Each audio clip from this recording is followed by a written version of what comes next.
I'm Plisket, this is my content, and this is the 4th or 5th phase of my YouTube channel.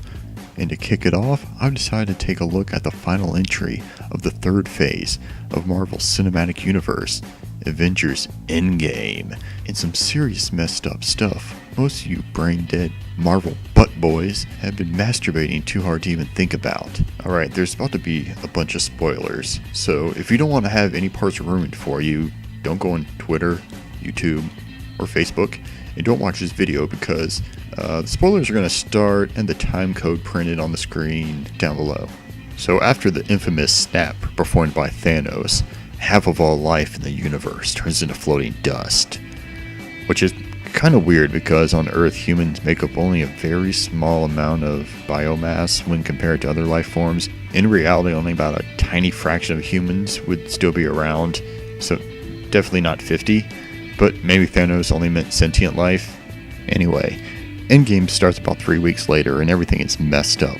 The world's governments have been collapsing and our heroes are all bummed out. Brie Larson saves Tony Stark, who has been drifting through space and is all dying and saying, "Game over, man, game over." Or should I say, game end. So pissed off, the remaining Avengers locate Thanos and execute him, but not before learning the Infinity Gems had been destroyed. Which is actually kind of weird, seeing as given the typical rules of the gem is that they can't be used to destroy themselves. Oh, and the fact that their destruction would mean the end of the universe. I mean, Time Stone is literally the physical manifestation of time itself, but I digress. 5 years later, Black Widow is running the Avengers, giving order to the rest of the heroes, including Rocket for some reason. Kinda surprised him and the Blow Chick are still hanging around Earth. Meanwhile, Cap runs grief counseling therapy for people to move on, despite not being able to move on himself. The world has changed and there's nothing they can do about that. Everything does change though when Ant-Man pops out of the quantum realm. After finding Cap and the rest, Scott informs them that 5 years in the real world is only like 5 hours in the quantum realm, which is actually kind of ironic seeing as how Paul Rudd looks about 5 years younger than he did 20 years ago. And for some reason this gives him the idea to use the quantum realm to travel through time and undo the snap by collecting the Infinity Stones from various points in the franchise's history and doing a snap of their own. By the way, why does it always have to be a snap? I know it's because of that iconic panel from the comics, and the fact that a snapping of fingers can physically be stopped to create tension as the Avengers attempt to dogpile Thanos, but Hulk and Tony both snap too. Couldn't they have done like jazz hands or maybe a finger bang? You know, when you pretend to use your finger like a gun or something. Kenny says that's not what it means. Either fucking way it worked. The day is saved. Everyone returns except Black Widow, and everyone lives happily ever after, except Tony's family. Because this is a Disney movie.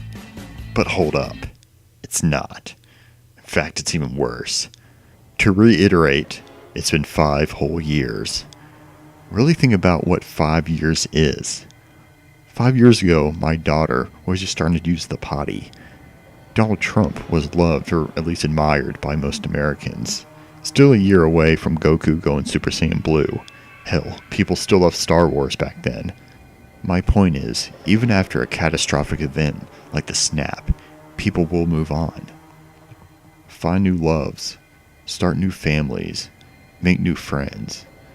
And then all of a sudden, all those loved ones are back, not even realizing or even able to comprehend what had happened, that the world they knew had changed, moved on without them.